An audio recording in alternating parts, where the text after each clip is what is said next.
Good evening. I'm Byron Scott with a CTV News update. Topping our news tonight, the Prince George's Teachers Union says the school district's $2.6 billion budget for fiscal year 2023 is insufficient. The Board of Education approved the budget in March. The proposal focuses on increasing substitute teacher pay and consolidating 5 alternative schools. But Union President Donna Christie calls for a greater investment in hiring and retaining teachers. She also says more funding is needed for mental health support. We know that the school system has been having a very challenging time recruiting and retaining staff across the board. And so we feel that more needs to be done. We fought for the money. We brought the money in through the blueprint. And now we expect to see it come into the classroom and having more resources. CTV reached out to the county's public school system but have not yet heard back. Well, a new ACLU report alleges racism, abuse, and violence in a federal immigration program. The program, known as 287G, delegates enforcement authority to local and state law enforcement agencies, and it expanded 5-fold under the Trump administration. The report names 3 Maryland law enforcement agencies for violations. It encourages racial profiling. There's this separate law enforcement system, basically, for the immigrant community than there is for everybody else.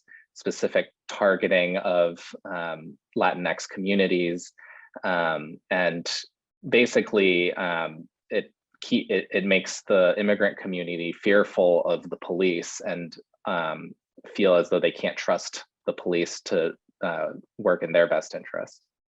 To view the full report, log on to aclu.org.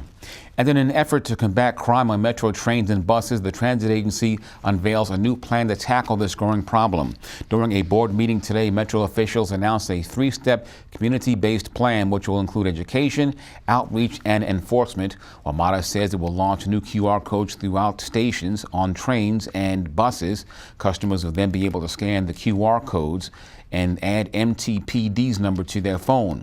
Waters is also beginning to see an increase in police officers at rail stations and large bus hubs. We have operated in Prince George's County as well as the district and in Virginia.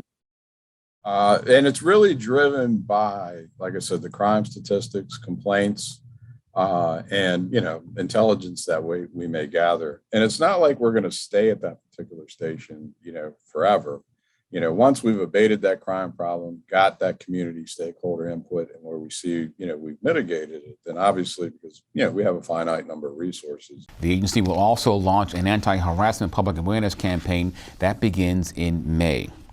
Well, a Hartford County judge has ruled that the county sheriff must turn over all evidence in connection with the shooting death of John Fowler to the Maryland Attorney General's office. The 2 officers had been in a dispute over the evidence, but legislation requires the AG's office to investigate civilian deaths involving officers. Fowler was shot Saturday evening after authorities were notified that Fowler was expressing thoughts of suicide and carrying a gun. He was located behind a drugstore in Forest Hill. 2 deputies fired their guns, killing him. And here are the latest COVID-19 numbers for our area. The Maryland Department of Public Health has confirmed 1,392 new cases. The positivity rate in Prince George's is down slightly to 5.19%. 8 Marylanders have died of COVID in the last 24 hours. 183 people remain in the hospital. And you're watching CTV News. I'm Byron Scott. Coming up, the feds will soon be printing cash in Prince George's. We'll have that story and explain after the break. Back in a moment. Are you in the market to purchase your first home? Prince George's County has a countywide program to assist eligible first-time homebuyers with down payment and closing costs. With the Pathway to Purchase Home Buyer Assistance Program, first-time homebuyers can select from new construction or resale homes anywhere in the county. You must be able to qualify for a first mortgage and use approved Pathway to Purchase lenders to purchase a property. As long as you live in the house for 10 years, the Pathway to Purchase 0% loan is forgiven, providing you with additional equity in your property and moving you toward your home ownership goal. For more information, visit redevelopment.mypgc.us. Again, that's redevelopment.mypgc.us.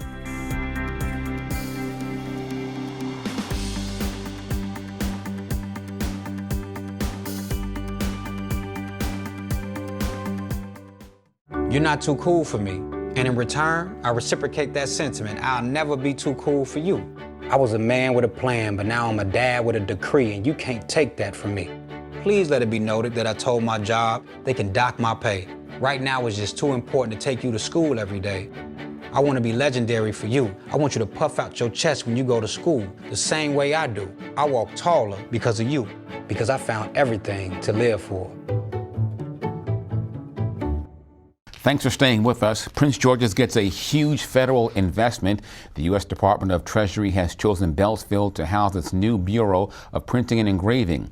The new facility will replace its current building in the district where it's been for 100 years. The new 104-acre site will be located at the Beltsville Agricultural Research Center. We're very proud to be one of the two locations where United States currency is going to be printed. The other is Fort Worth, Texas. 65% of the Bureau of Engraving and Printing employees already live in Maryland. So we hope to be able to shorten their commutes and make their lifestyle just a little easier by having that shorter commute so they can live in the same county where they work. Having a $1.4 billion Bureau of Engraving and Printing located in Prince George's County with something like 1,400 employees is a very meaningful investment in Prince George's County. State, federal, and local jurisdictions are also working on a plan to ease traffic congestion in the area. The facility is expected to be up and running by 2027. Well, the historic destination, for local African Americans will now become an Annapolis public park. Maryland's Board of Public Works has approved more than $5 million to preserve the legacy of Carr's Beach.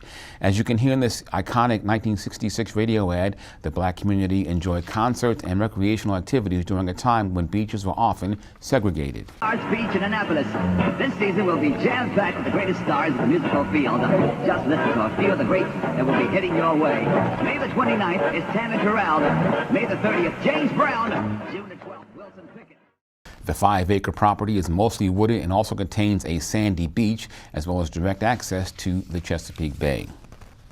While he's instilling financial lessons through his work at Prince George's Community College, now he's receiving a $1,000 gift from the 2022 Maryland Financial Education and Capability Awards Program. Heath Kerlock was honored as a community champion last night. Since 2018, Kerlock has worked as a program director at the Financial Empowerment Center at the college. He says the award validates his work for the community. It also says that we've been effective because you don't get recognition because of you just arrived. Hey, I'm here, you know. And so we've tried to be effective, but not in your typical sense of just doing it by ourselves. So we've leveraged the partnerships. The award that I'm receiving is called Community Champion. And that means that you would hope the recipient would know a little bit about community building, advocacy. The Cash Campaign of Maryland hosted the awards ceremony. And coming up later on the news, we'll take you on the stage at the Bowie Center for the Performing Arts. Stay with us. 1 in 365 African Americans battle sickle cell disease. I was one of them. A blood stem cell transplant from a perfectly matched donor saved my life. Many patients are waiting to find their match.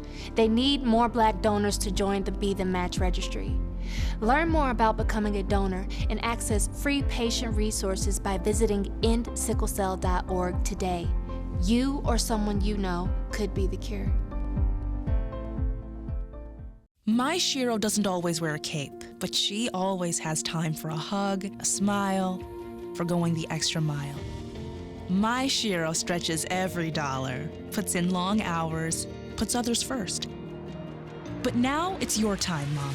When you're ready to retire, we want you to be able to enjoy it. It's time to start saving now. A free 3-minute online chat can give you the personalized tips you need to start boosting your retirement savings today. Visit aceyourretirement.org/Shiro. Welcome back. The Bowie Center for the Performing Arts is the place to be this weekend as 2 big shows are coming to town. So we're trying to revive the arts after a very tough period for the arts, and we're still sort of pushing through it. The season is underway at the Bowie Center for the Performing Arts, and there are 2 shows we want to tell you about. The first is The Company Men. So they're basically going to take you on a musical journey through the 20th century up until the 21st century. Apparently, and this is what it says on here, it's 70 songs in 90 minutes.